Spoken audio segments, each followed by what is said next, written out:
Hi, welcome to One Word a Day. I'm Sophie, your pilot into the universe of Chinese. We are going to continue our journey in learning just a little bit more of this amazing language a day. Yesterday, we talked about the 面面俱到, which is about in your approach of things, either of doing things or talking about things, you're going to cover all grounds or consider all aspects of things so that in that way you're more thorough, you're not biased. I mean, you try to sound as you did a thorough job of doing something, right? Or saying something. So today we continue with this 面面 structure, but in this case is a different application of 面面, of this repetition of the same character. Here, actually, it does come back to, instead of a different size or different aspects of things, here we do come back to the original meaning, which is face. We're talking about two face looking at each other. Okay, 面面相觑. 面, again, we have the nose bridge and the verticalized stack up nostrils to save space. I mean, originally it was like that, nostrils, and then now it's stacking up under the nose bridge. So that's a zoom up view of right here, the center of the face. And here, using the center of the face to represent the whole face, because there are many, many features, and it's simply not possible, not reasonable to describe the whole face, like mapping out all the features on the face, right? So just use the nose feature and then circle the whole thing around. That means the head. So use the face to represent the whole head. And then circle the whole thing again. That means the edge, talking about, here's the indicator line of tracing the edge of the face. So here, that means the whole thing, probably either the edge or the whole thing. It's like circle it again. That means the surface of things. And a lot of times it does come from, I mean, it comes from the face, right? And it could mean surface. So 面面 in this case means at least two people, two facing each other. And there we're kind of focusing on their facial expression when they are facing each other, what their face will look like. Interesting that Chinese, Chinese, that language, have this moment of people facing each other in a certain expression captured in this phrase. But I guess picking up a facial cues is one big part of being human, right? So I guess it captured in a language. In a way, it's a testimony to the importance of reading your people, whoever you're talking to, reading their facial expression to understand fully the response and therefore continue with the dynamic, right? Okay, so 相觑, 相, we have this contemporary and the traditional way looking almost exactly the same, except the tree icon got more stylized.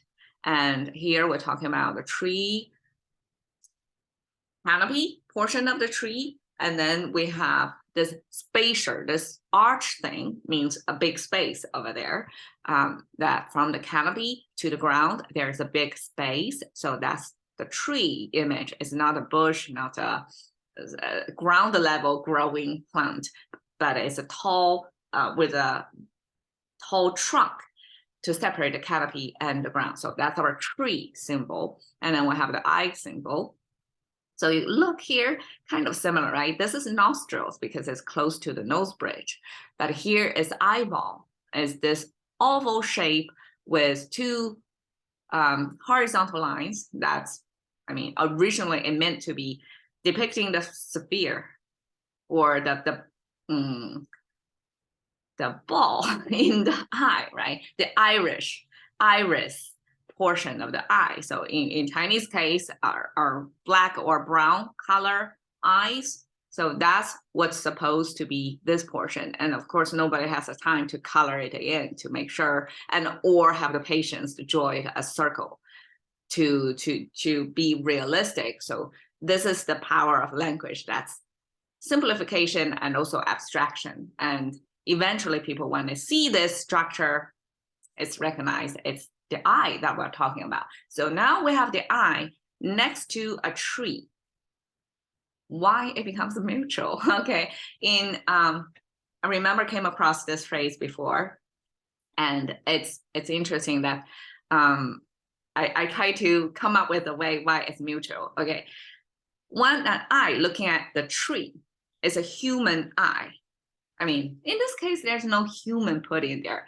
A leg over here. Over here is a two-leg standing structure. That's a human. Okay, human eye. So that's a human see. So here is just see. I guess here is no specification of human, but because we're using the language most often in a social context, in this case, or in a human, at least the humans are using this language, right? So most likely, as a language user, will default to think this is a human see checking out the tree. But here, in fact, there's no specification of it's a human. It could be an animal looking at the tree as well, right? And the tree could be a food source or a shelter, a protection place for the tree. I mean, for whoever is looking. Or, I mean, there are trees who could be predators, right? But it was probably rare. But here, the seeing, the eyeball means observation of a tree. Human or not, it's important because that's essential to survival, right? You need to correctly read the tree if this is food or not. And if you can use this tree in a certain way, right? So looking at the tree, this image captured here means you're examining or observing something closely. And why it becomes mutual? I think there is a logical jump over there, because if it's mutual, that means the tree somewhat look back at you too, right? Tree is immobile. The tree doesn't have a choice in the situation, right? The tree can only accept you in there. Like if you want to eat its leaves or heal its trunk or something like that, or chop it down even, the tree cannot really resist or say no to you. So where is that mutual? Like where is the reaction to the looking of the tree? Like when you look at the tree, you try to use the tree in a certain way, right? But the tree, how it can accept or not or reject, there is no immediate or direct response to that. So where that mutual come from, it's a mystery. So looking at the tree somewhat along the line of evolution of the language becomes not only looking at the situation or assessing a resource, right? Checking out your environment. Somehow it becomes mutual. It's a two-way street. So here, face, mutually what? Mutually look. Okay, so here is another type of look. It's a human look, right? So we have the eye symbol plus the two-legged human symbol underneath it. Make sure that means it's a human looking. And then the left is a pretty full frame of icons. So it came from two parts. The bottom part, kind of symmetrical view of this with a base in there. That means a small hill. I cannot say more than like we may imagine the shape, kind of like cone shape, looks almost like a 3D shape trying to be depicted in a 2D form. So it's like a pile of things, right? So it looks like, for this portion, it looks like something above the ground level, the horizontal line, a pile of things. So that's a small hill. And the remaining, all the other part of these is the upper portion of a tiger image. So I guess the stripes of the tiger was omitted because the remaining portion of the tiger is enough to make the reader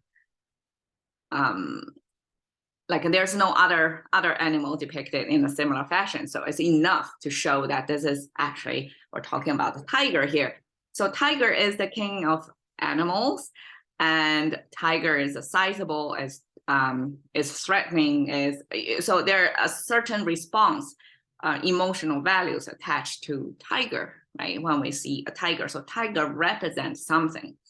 And when it combines with this pile of 3D form, higher rise up from the ground level hill structure, that means it's a bigger hill, or a hill that's more like not easy to get past. So something risky or danger attached to this. So it's not an easy terrain for you to pass through. So you need to kind of pay attention, watch out. So in this case, we have human C. This human C here become more intentional. That means you're assessing the situation, right? And what you're assessing here is this hill plus the tiger image.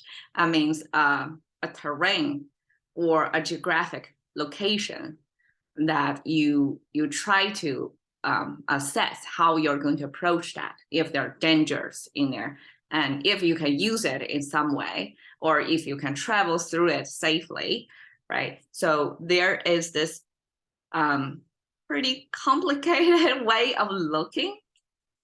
And in contemporary Chinese, when we say 去, it's always in a certain set phrase. We don't just randomly throw a 去 in the air. And then the listener may not, I mean, the first response when they hear 去, they may not even connect, like come up with this word, because this is not the most frequent used sound of that sound. So when we say 去, we have to pair it with something. When we say 面面相觑, which is its, its natural habitat of this character, it lives within this phrase, right? Then here, where we know that this is a specific kind of look. So basically, 去 is a kind of look.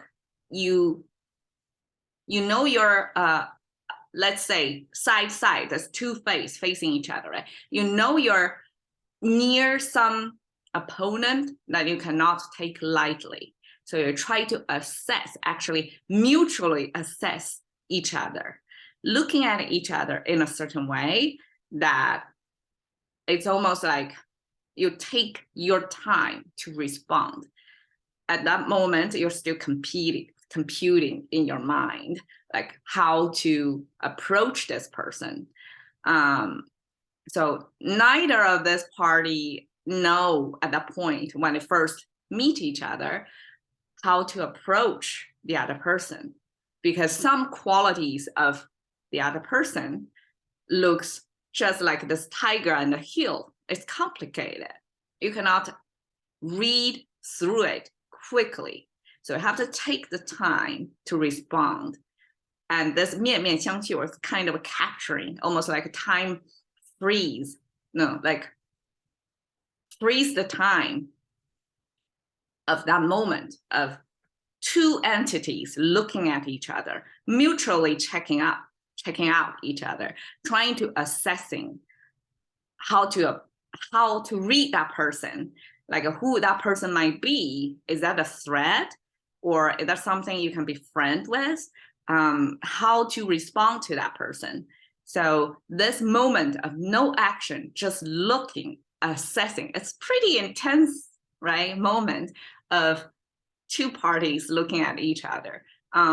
I don't know if English has an exact phrase to capture that moment of two parties looking at each other intensely, trying to figure out each other and kind of freeze interaction.